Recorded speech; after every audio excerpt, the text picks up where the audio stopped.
जय गौरानिताय गौरानिताय गौरानिताय जय गौरानिताय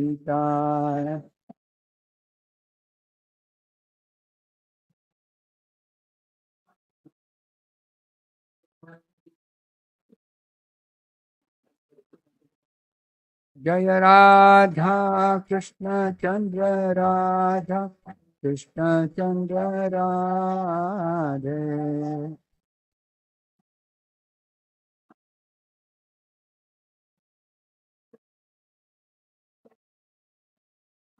जय राधे जय राधे जय राधे जय श्री राधे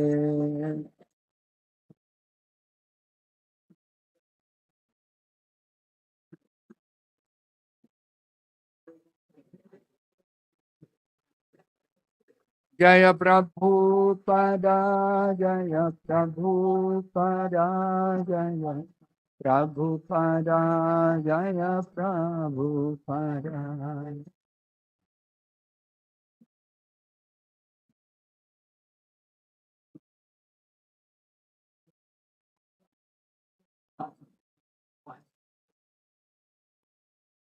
जय ओम विष्णुपाद परमहंस परिव्राजकाचार्य अष्टोत्तर शत Shri Shrimad His Divine Grace A.C. Bhakti Vedanta Swami Prabhupada ki jai.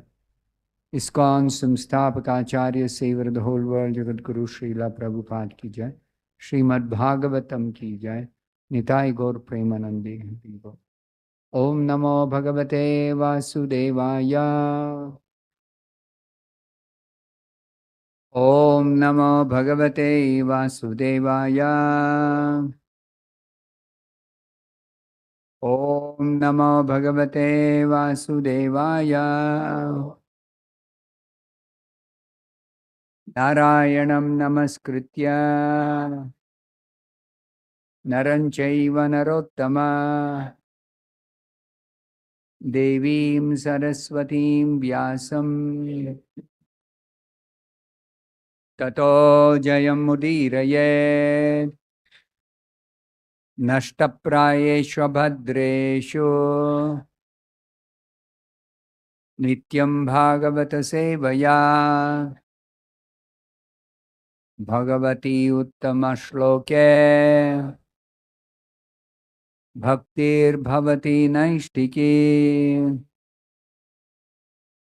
Reading from Srimad Bhagavatam, Canto 10, Chapter 2, Prayers by the Demigods to Lord Krishna, who is within the womb of Mother Devaki. Text number 29. Vibharshi Rupani Avabodha Atma Bibharshi Rupanyavabodha Atma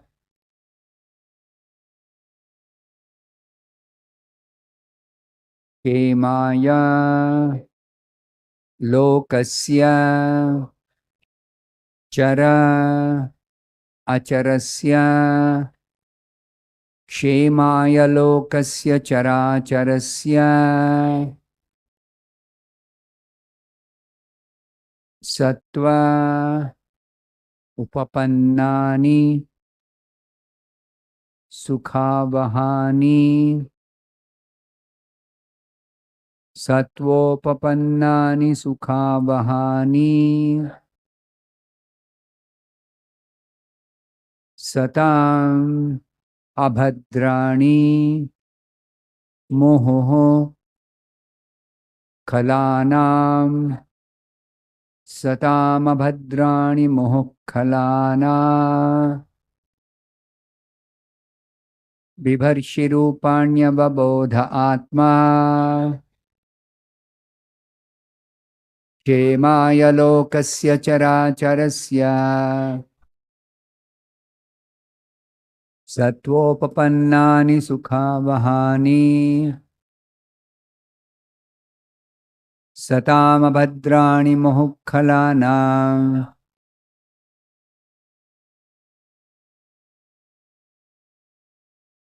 बिभर्षिरूपाण्यवबोध आत्मा क्षेमाय लोकस्य चराचरस्य सत्वोपपन्नानि सुखावहानि सतामभद्राणि मुहुःखलानाम् बिभर्षिरूपाण्यवबोध आत्मा क्षेमाय लोकस्य चराचरस्य सत्वोपपन्नानि सुखावहानि सतामभद्राणि मुहुःखलानाम् बिभर्षिरूपाण्यवबोध आत्मा क्षेमाय लोकस्य चराचरस्य सत्वोपपन्नानि सुखावहानि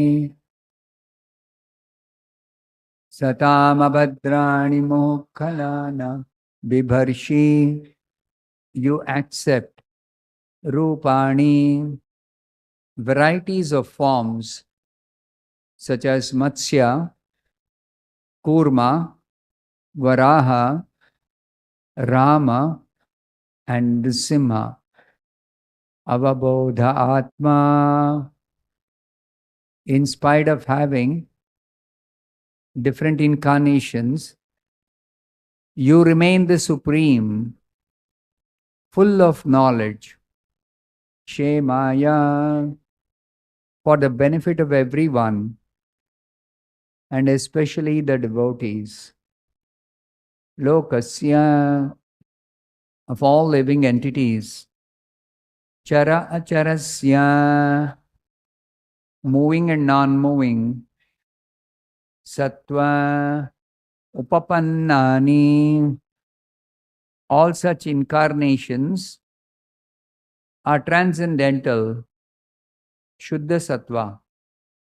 Sukha avahani, full of transcendental bliss. Satam, of the devotees.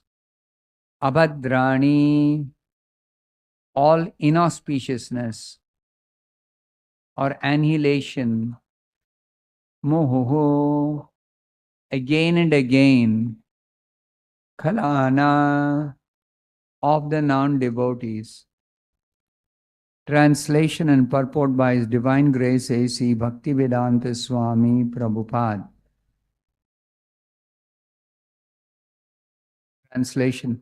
O Lord, you are always in full knowledge, and to bring all good fortune to all living entities, you appear in different incarnations, all of them transcendental to the material creation. When you appear in these incarnations, you are pleasing to the pious and religious devotees. But for non-devotees, you are the annihilator. Please repeat this translation after me. O Lord, you are always in full knowledge, and to bring all good fortune to all living entities, you appear in different incarnations, all of them transcendental to the material creation. When you appear in these incarnations, you are pleasing to the pious and religious devotees. But for non-devotees, you are the annihilator. Purport by Srila Prabhupada. This verse explains why the Supreme Personality of Godhead appears as an incarnation again and again. The incarnations of the Supreme Personality of Godhead all function differently, but their main purpose is paritranaya sadhunam vinashaya cha dushkrutam, to protect the devotees and annihilate the miscreants. Yet, even though the dushkritis or miscreants are annihilated, this is ultimately good for them. Thus ends the Bhaktivedanta purport. Om Ajnana-timirandhasya Jnananjana-shalakaya Chakshurunmilitam yena tasmai Shri Gurave namaha. Nama Om Vishnupadaya Krishna Presthaya Bhutale Srimate Bhaktivedanta Swaminiti Namine Namaste Saraswate Deve Gauravani Pracharine Nirvishesha Shunyavadi Paschatya Deshata Jai Shri Krishna Chaitanya Prabhu Nityananda Shri Advaita Gadadhara Srivasa Bhakta Vrinda Hare Krishna Krishna Krishna Hare Hare Hare Rama Rama Rama Hare Mukam karoti vachalam pangum langhayate girim Yat kripatamaham vande Shri Gurum Dinatarinam Yat kripatamaham vande Paramananda Madhavam Yat kripatamaham vande Shri Chaitanya Ishwaram Vancha kalpatarubhyascha kripa sindubhya evacha Patitanam pavanebhyo vaishnavebhyo namo namaha. So this is yet another prayer offered by the Devatas headed by Lord Brahma to Lord Krishna, who is within the womb of Mother Devaki. The Devatas were anxiously waiting for Krishna's appearance. And now that Krishna has made his appearance as the son of Vasudeva and Devaki,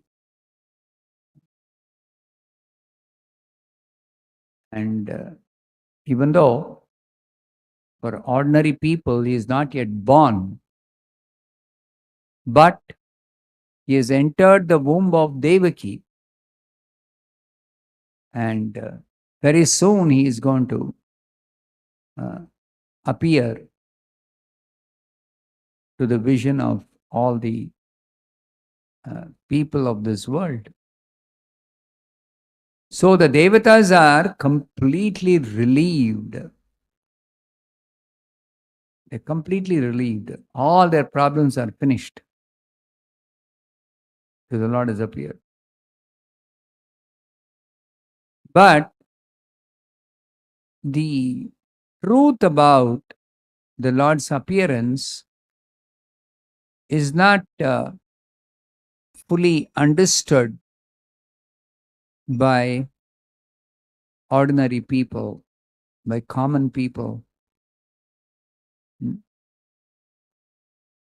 So in these prayers, the learned demigods, especially Lord Brahma and Lord Shiva, they know the actual position of the Supreme Lord Krishna.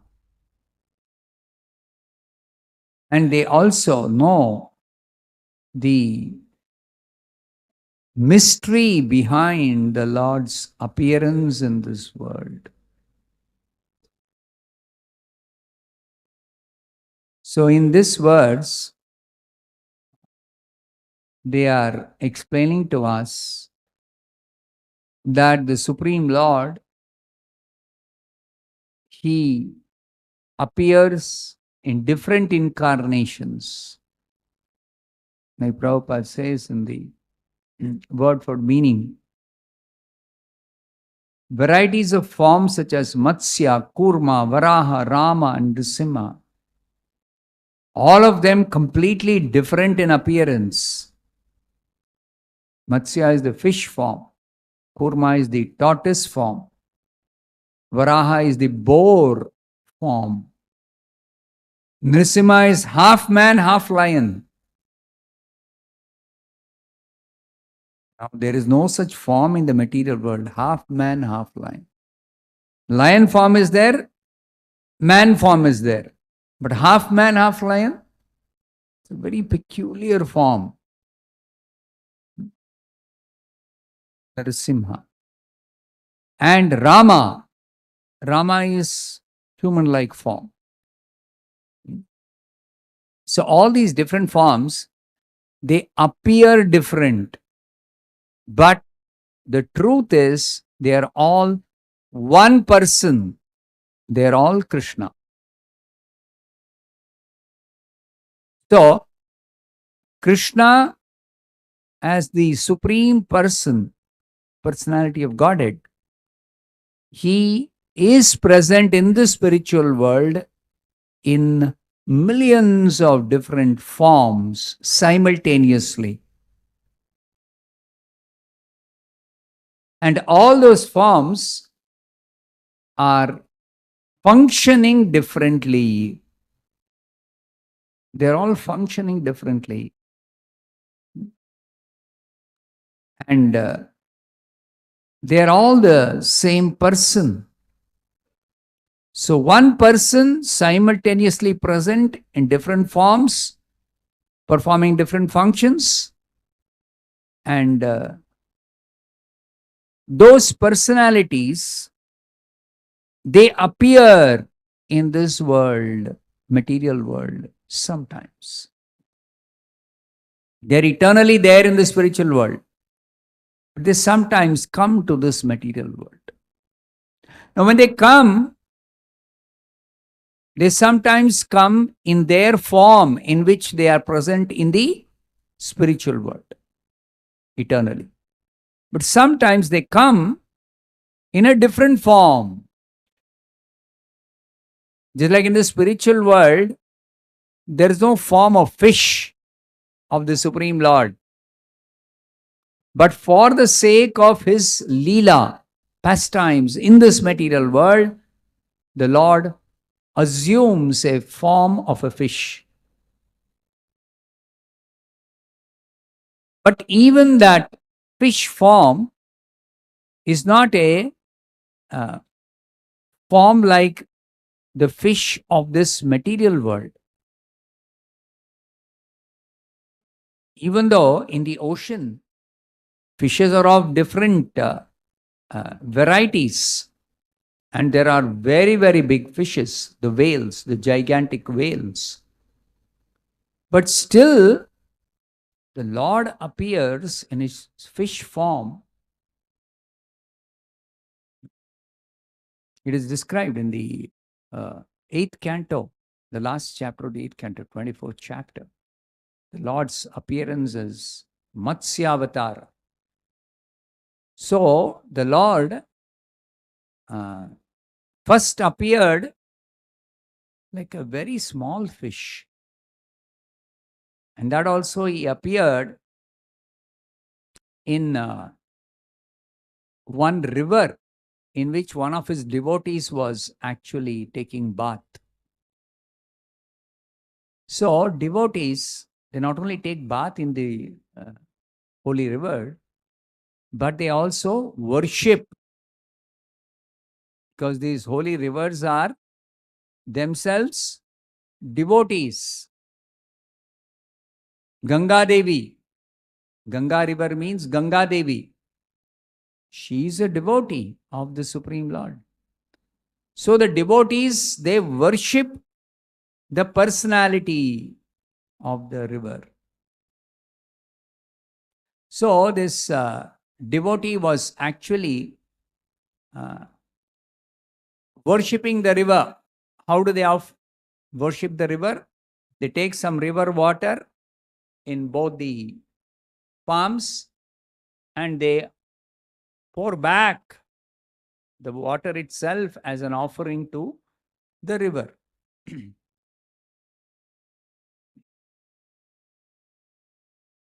So when this devotee took a palmful of water, suddenly one small fish appeared in his palms. So then he said, "Oh, I didn't want to pick up this fish." So he put it back in the river. So then, when the next time he wanted to take one pot of water from the river for his puja, for his purposes outside the river. So that time, the same fish, of course, he didn't recognize the same fish, appeared in the jug or the pot that he had taken. Then again, he put that water back to the river. Then when he is about to pour back that water along with the fish into the river, the fish started speaking. Appealed to the king in a fearful voice. Oh, please don't throw me back into the river. I'm afraid of the big fishes. They will devour me. The water bodies, some of the fishes, for them, the food is for the big fish, the small fish. See? So, this fish appealed to the king. The king began, of course, he was curious as to why this fish is speaking like that. So, anyway, he brought that fish in the pot of water that he was having to his home. And then the fish began to grow. Overnight, it became much bigger than the pot can hold. And then the king saw next day morning, the fish is again speaking. This pot is too small. I'm feeling very uncomfortable here. Kindly transfer me to a bigger reservoir of water. So the king kept on transferring and the fish kept on growing bigger and bigger and bigger. This is the Leela of the Lord. My point is, the Lord performs this Leela. Finally, that fish, the king could understand, is not an ordinary fish. Then he began to inquire from that personality in the form of the fish, who are you? Then he guessed, of course, it is the Supreme Lord. So then the Lord revealed himself to the king that, yes, I am the Supreme Personality of Godhead. So 1 week from now, there will be the devastation,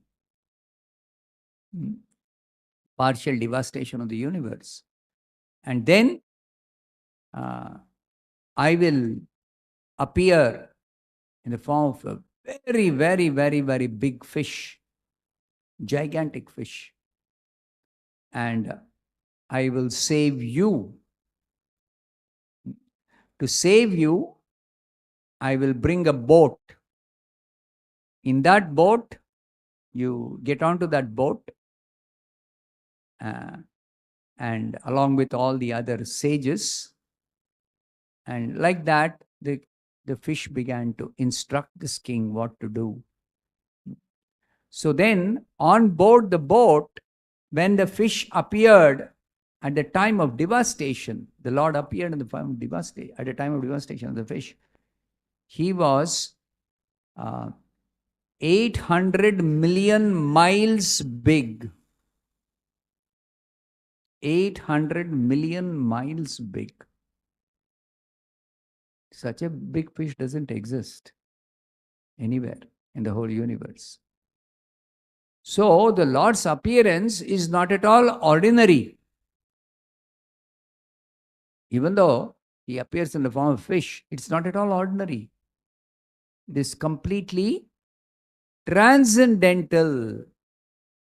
That is what is being said here. All of the different incarnations or forms of the Lord in this material world who appear, they are all completely transcendental to the material creation. But when he appears in his original form, which resembles a human-like form as Krishna, then people mistake him to be an ordinary person. People mistake him to be an ordinary person.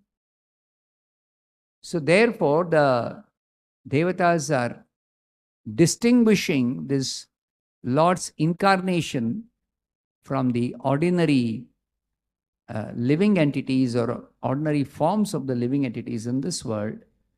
And the Devatas are telling, you are always in full knowledge. We are always born in ignorance, including Lord Brahma, the topmost living being, created being in this entire universe.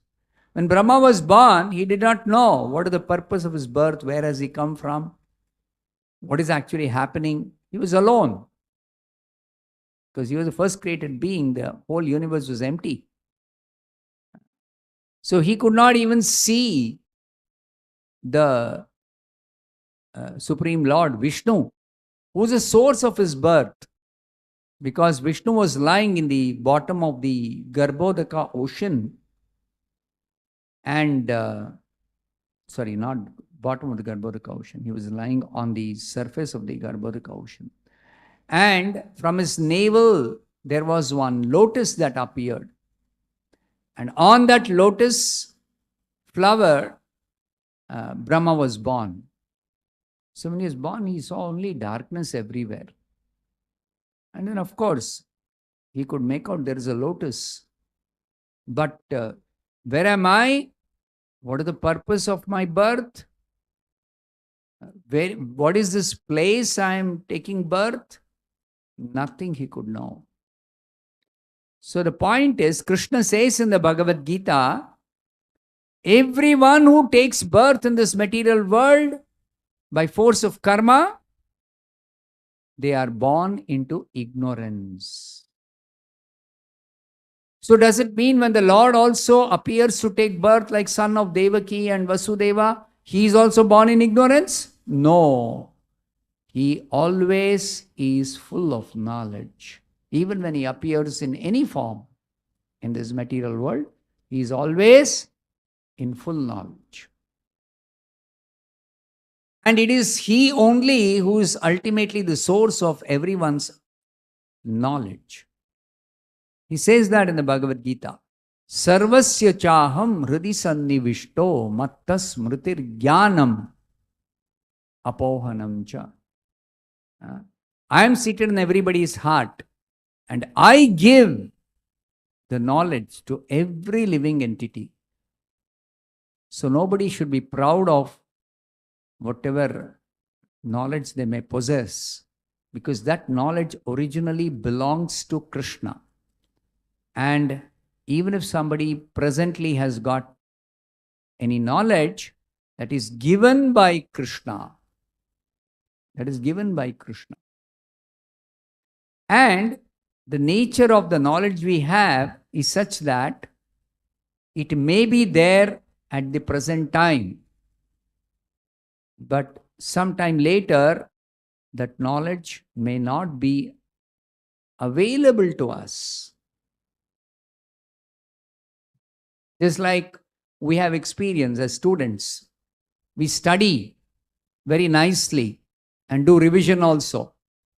Oh, now I have studied, I have memorized, I know this particular subject. Any question comes in the exam, I can answer it. So when you go to the examination hall, then when you look at the question paper, the question, oh, I know, I've studied this. Okay.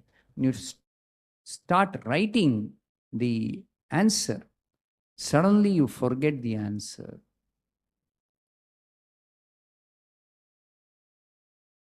So the knowledge also is available only by the mercy of the Supreme Lord when we want to recall that knowledge that we think we have or we know. So, therefore, The Lord is the reservoir of all knowledge. He possesses all knowledge all the time, always, and He only gives knowledge to everyone, including the greatest sages and the greatest demigods. Everyone. Then, to bring good fortune to all living entities, He appears in different incarnations. He appears in different incarnations simply to bring good fortune to all living entities, because all the living beings in all forms are actually His own part and parcel. Mamaivamsho jiva loke jiva bhuta sanatana. Everyone belongs to Krishna. Everyone is part of Krishna. In fact, Krishna declares also in the Bhagavad Gita, Aham bija pradapita sarva yonishu kaunteya. In different species, different living entities are taking birth.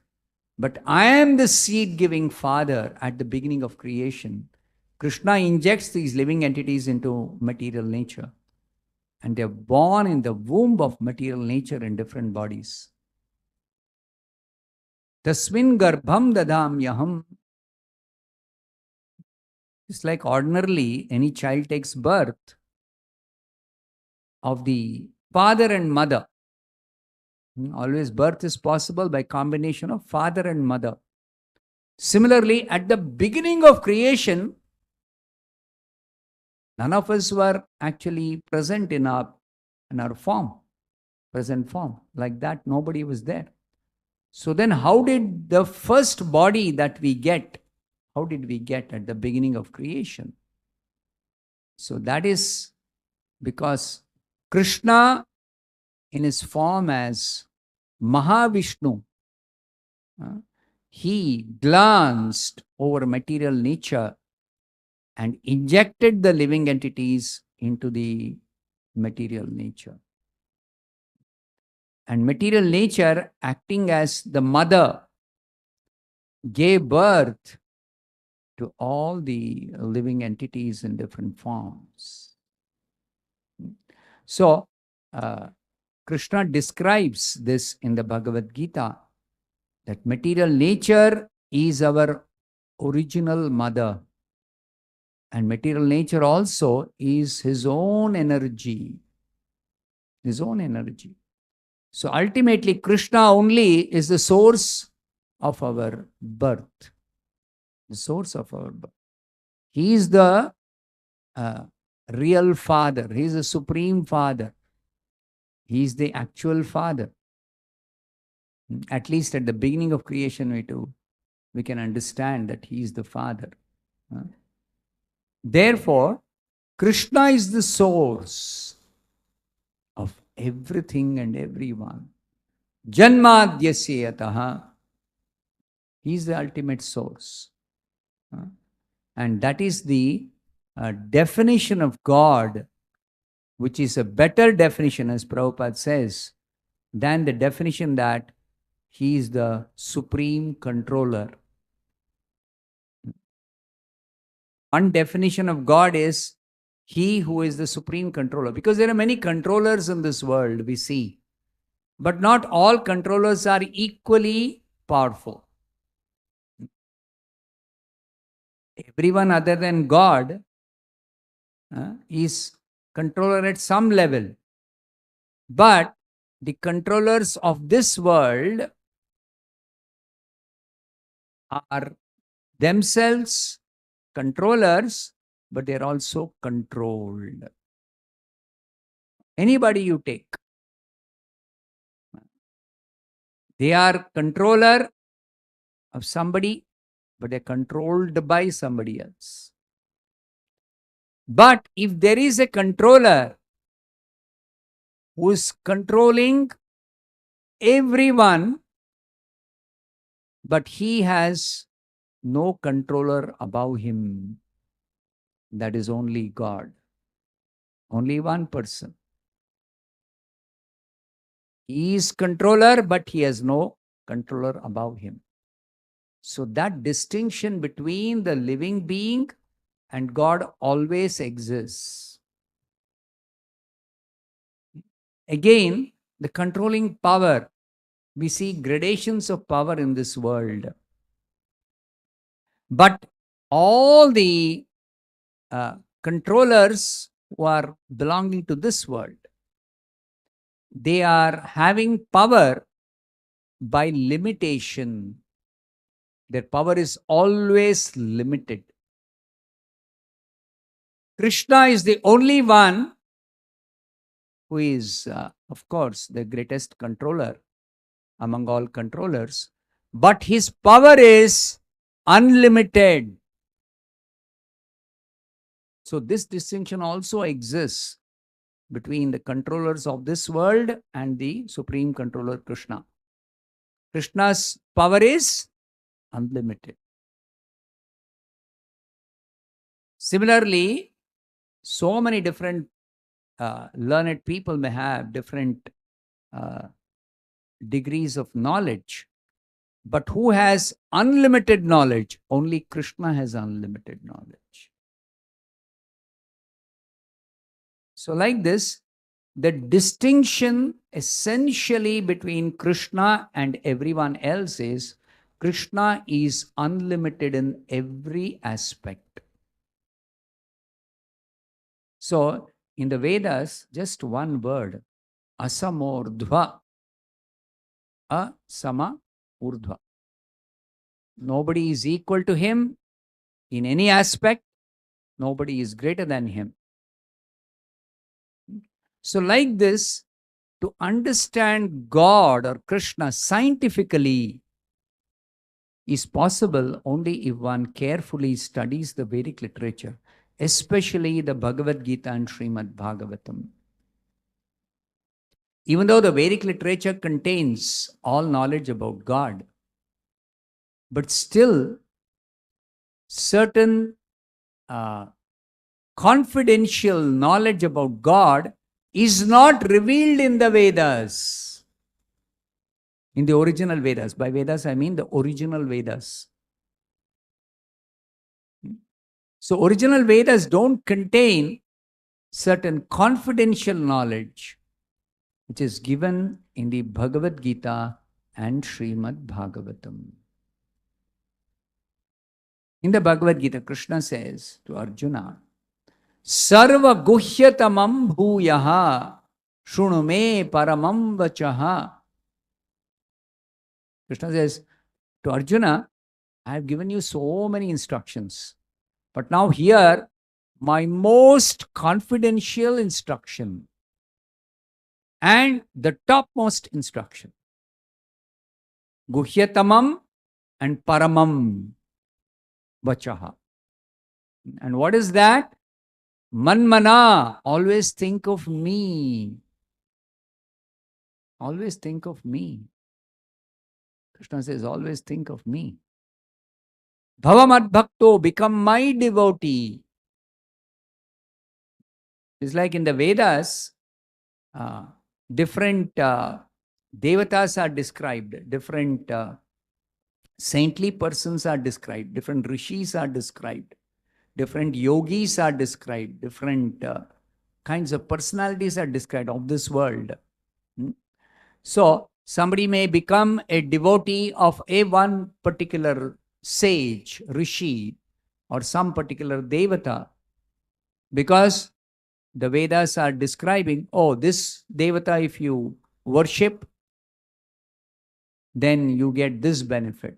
Some other rishi you worship, you get some other benefit. Like that. So, Krishna is also described. But some people may think, oh, Krishna is to be worshipped for some specific benefit, which I don't want. So, they consider Krishna also relatively. Even though in the Vedas it is revealed that Krishna is the supreme among all the devatas. Krishna is described as Deva Deva. In the Bhagavad Gita also, and in the Bhagavatam also, and even in the Vedas. He is the God among gods, the supreme God. But still, The impersonalists, because there's a description of God as impersonal, Brahman, in the Vedas.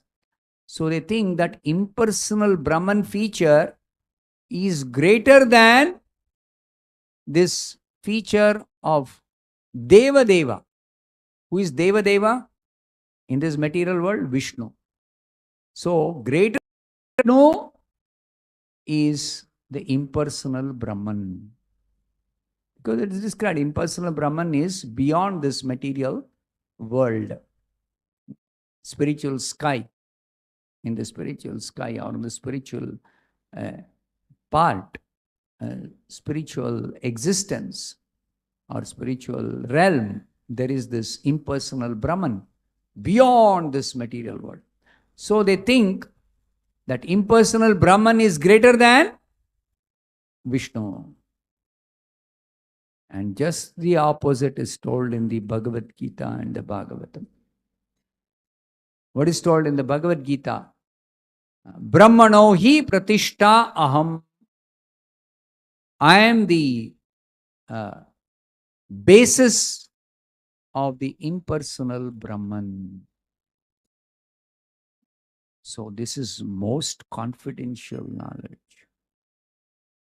Even though in the Upanishad also this is told. In the Isha Upanishad, Hiranmayena patrena satyasya apihitam mukham tattvam pushan napavrunu satya dharmaya drishtaye. The devotee is praying to the Supreme Personality of Godhead that you kindly reveal your beautiful lotus-like face to your devotee, because it is covered by your dazzling Brahman effulgence. So Krishna is the source of the Brahman, Brahma Jyoti, impersonal Brahma Jyoti, or the Brahman effulgence. It is the bodily effulgence of Krishna which is the Brahma Jyoti. That is directly described in the Brahma Samhita. Yasya prabha prabhavato jagadanda koti. All these universes, millions of universes, are present in one corner of the spiritual sky, which is illuminated by Yasya Prabha, the effulgence of Govinda, Adi Purusha, Krishna. So, the Vedas, if one studies Vedeshu Durlabham, it is very difficult to understand Krishna through the study of the Vedas. And generally, people who study the Vedas, they are not able to realize that the personality of Godhead Vishnu is the Supreme Personality, the original source of everything. That they are not able to understand. Neither they are able to understand Krishna incarnates. He is actually the Supreme Lord from the spiritual world who is coming to this material world, incarnating in the material world. This incarnation itself is a big mystery. What is incarnation? Some other time I will describe the mystery of incarnation. So many mysteries are there. Just like the birth itself is a mystery, that he appears to take birth like an ordinary human being, but he is not an ordinary human being. Neither is his birth ordinary. He entered Devaki's womb not exactly like the way a living entity gets shelter in the womb of the mother. Living entity has to enter through the semen, particle of semen of the father. And actually, the father impregnates the mother. And that is how the living entity enters the womb of the mother. But in the case of Vasudeva and Devaki, Krishna entered the heart of Vasudeva. From the heart of Vasudeva, he transferred himself to the heart of Devaki. And from the heart of Devaki, he entered the womb of Devaki. So this is extraordinary. This never happens in the case of any other living entity. Krishna is born or rather Krishna enters with full knowledge. Therefore, as soon as he appeared, came out of the womb of Devaki, he instructed Devaki and Vasudeva. He instructed Devaki and Vasudeva in transcendental knowledge. Even in his form as a fish, Matsyavatara, he instructed all the sages and that king Satyavrata. So that instruction is briefly given in the Bhagavatam, but in the Matsya Purana, the details are given of the instructions given by Lord Matsya to Satyavrata and the sages. So this is the mystery that is better revealed in the Puranas and particularly in the Bhagavatam. So many mysteries are revealed in the Bhagavatam about the personality of Godhead. So in these prayers in the Srimad Bhagavatam, these mysteries are all actually revealed. So simply by studying these prayers or hearing these prayers, you can understand who is Krishna. Simply by knowing who is Krishna, we become liberated. Janma karma chame divyam evam yo veti tattvataha. Tattvataha veti. One who knows in truth who is Krishna or the mystery of his appearance and activities. Such a person, tyaktva deham punarjanmanaiti. When we give up this body, then we don't take birth again in this material world. Punarjanmanaiti mameti. Then we go to Krishna in his personal abode in our original spiritual form. So these prayers are therefore very, very important. And they reveal the nature of the Supreme Personality of Godhead, Krishna. We'll stop here. Grantaraj Srimad Bhagavatam ki jai, Srila Prabhupada ki jai. We'll be celebrating Narasimha Jayanti on 22nd May, Wednesday. Celebrations will